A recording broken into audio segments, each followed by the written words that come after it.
Buenos dias, buenos tardes, mga amigos, mga amigas, sa aking mga followers and subscribers sa YouTube channel at sa aking TikTok account. Mag-follow po kayo yung Bueno Law.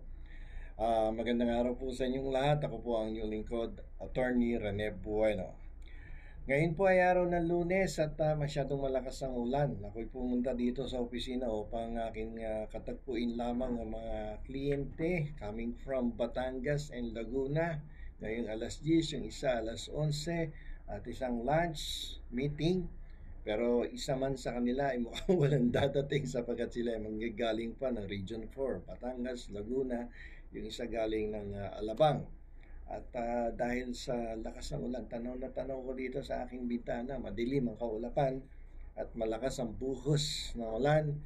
So pag ganito ang sitwasyon, ang daanan ay baha, hindi na dadating ang aking mga kinausap ng mga kliyente. Malamang to reschedule na.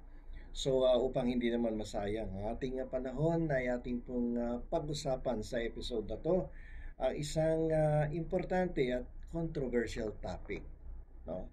At ito po ay tungkol doon sa proposed legislation ng ating magiting na senador, na number one senator, si Robin Hood Padilla, na kung saan nais niyang ibaba lalo yung minimum age of criminal responsibility sa edad na 10 taong gulang.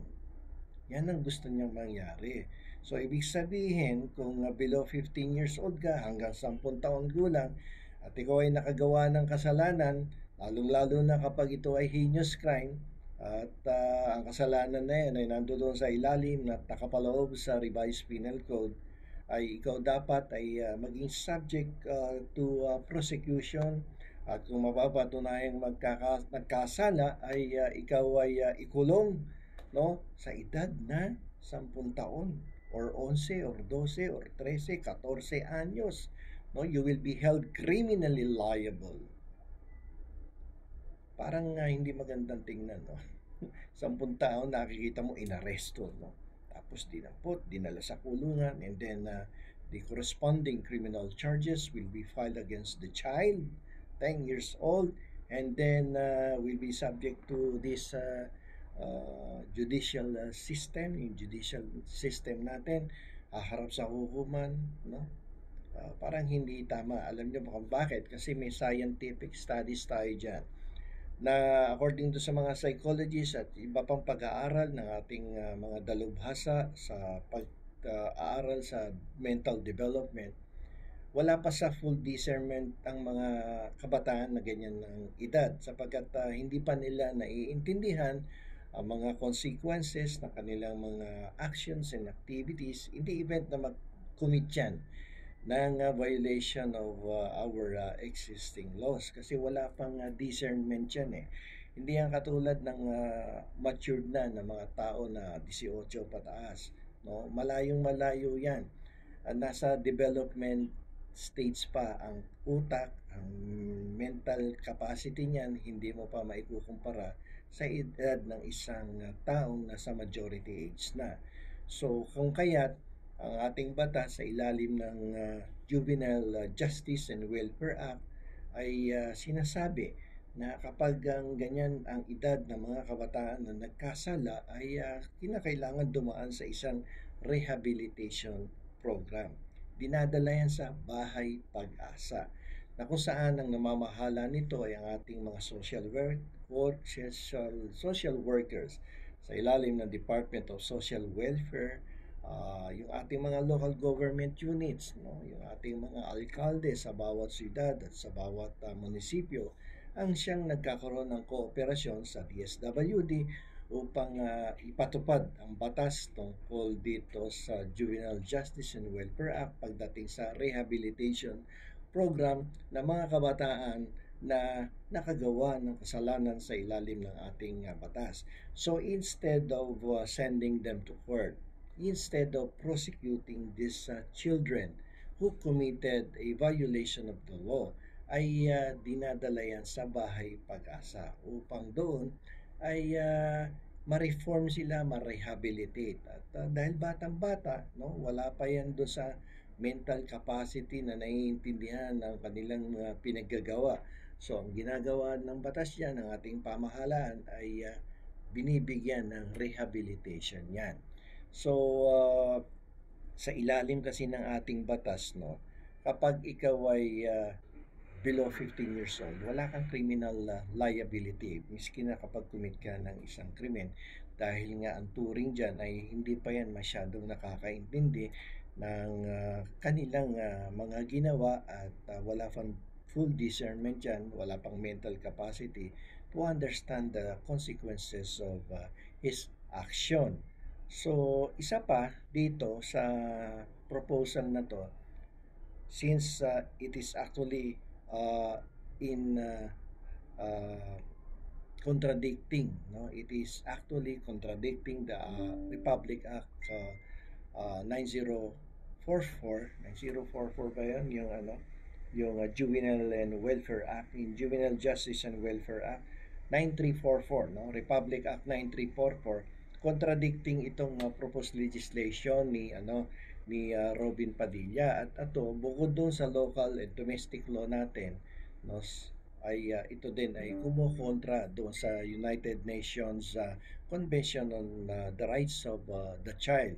Kasi dito, signatory tayo dito sa convention na to, na kung saan ang advocacy nito dapat maging child-friendly ang ating justice system. At in-emphasize dito sa convention na to na importante na yung justice system dito sa ating bansa ay i-promote yung sense of dignity and worth of the children, no, taking into account yung kanilang edad at dapat ma-reintegrate sila sa ating lipunan in the event na nakagawa ng mga kasalanan yan. So, hindi dapat yung nagkaroon ng kasalanan, murang-mura ang kaisipan itinapon mo sa loob ng kulungan. Imbis na binigyan mo ng pagkakataon na magkaroon ng rehabilitation, ng pagbabago, at mabigyan sila ng protection. Kasi hindi naman nila alam yung kanilang ginagawa. Ginamit lang sila ng mga taong masasama, na may mga criminal minds, at upang makaiwas sila sa kanilang responsibilidad. At ang sinasalang ay yung mga ating mga inosenteng kabataan. So, naiintindihan din naman natin yung yung posisyon ng ating putihing senador, dahil siguro ang nag-drive sa kanya para i-propose itong legislation na to ay dahil nakikita niya na marami din talagang sindikato na gumagamit sa mga kabataan, na ginagamit silang instrumento upang makagawa ng mga activities in violation of the law, na katulad niyan, nagagamit yan sa mga, isang halimbawa ay yung pagnanakaw. No, ginagamit yan ng mga sindikato. Diyan lang sa kalye.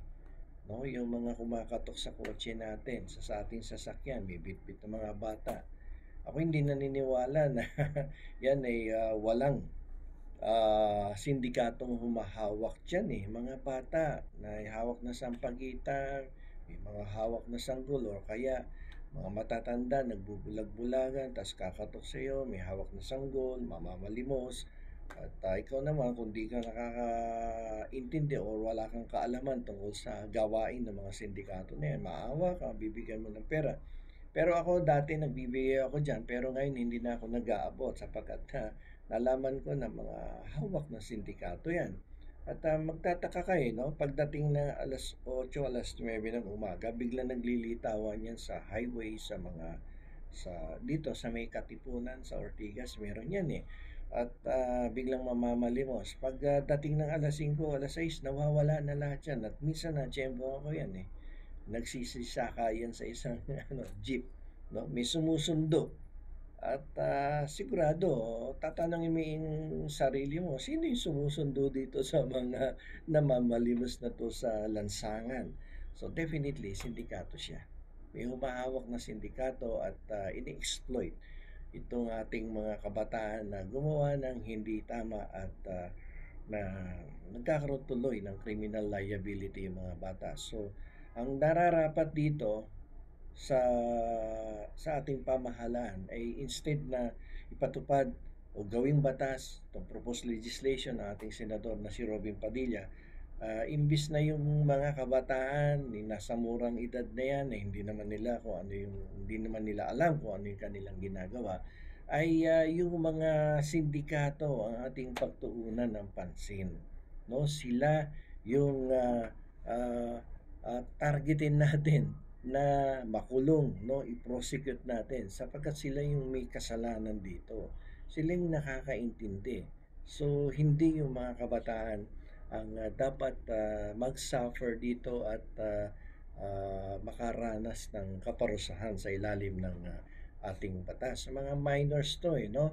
So, dahil dito, siguro itong proposal na batas na to ni Robin Padilla ay he will be facing significant legal challenges at ako'y naniniwala na walang kahihinatnan tong proposal na to dahil aside from the fact na ito ay contrary to sa provisions of our existing domestic laws on Juvenile Justice and Welfare Act, ay ito din ay kumukontra doon sa advokasya ng ating United Nations Convention on the Rights of the Child, no?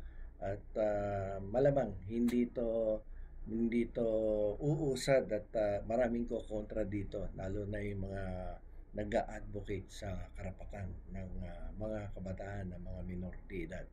So, nag-ano yan kasi kung pag-aaralan mo talaga, it runs counter to the international child rights standards, no, na kung saan hindi dapat ganun kababa yung minimum age of criminal responsibility. Sobrang bubot yung edad para gawin mong criminally liable ang mga batang in conflict with the law. Okay? So, kung i-criminalize mo yan, yung mga ganyang klaseng parte ng ating populasyon, yung mga kabataan na murang-mura ang edad, ay gagawin mong criminally liable, ay hindi maganda ang idudulot niyan, no, sa ating lipunan na kung saan makikita mo ang ating mga kabataan nandun sa loob ng kulungan at malakas ang impact niyan, no, sa kanilang buhay, sa kanilang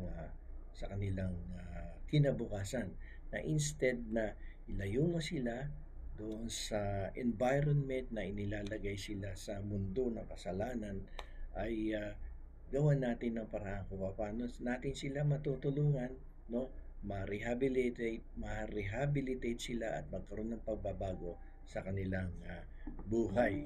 So, okay. So, yan po ang ating discussion ngayon at patuloy ang pagbuhos ng ulan. Sobrang dilim no? So, kayong mga viewers ko, subscribers, sa aking mga followers at aking mga tagasunod sa TikTok account na Buenolo, medyo kung wala namang importanteng gagawin sa labas ng bahay, ay manatili tayo sa ating mga tahanan sapagkat baka may stranded lang kayo kapag kayo lumabas ng bahay. At kung di naman importante at kaya ng Zoom meeting, online meeting na lang kayo. So hanggang dito na lamang po. Ito po muli ang inyong lingkod, Attorney Rene Bueno.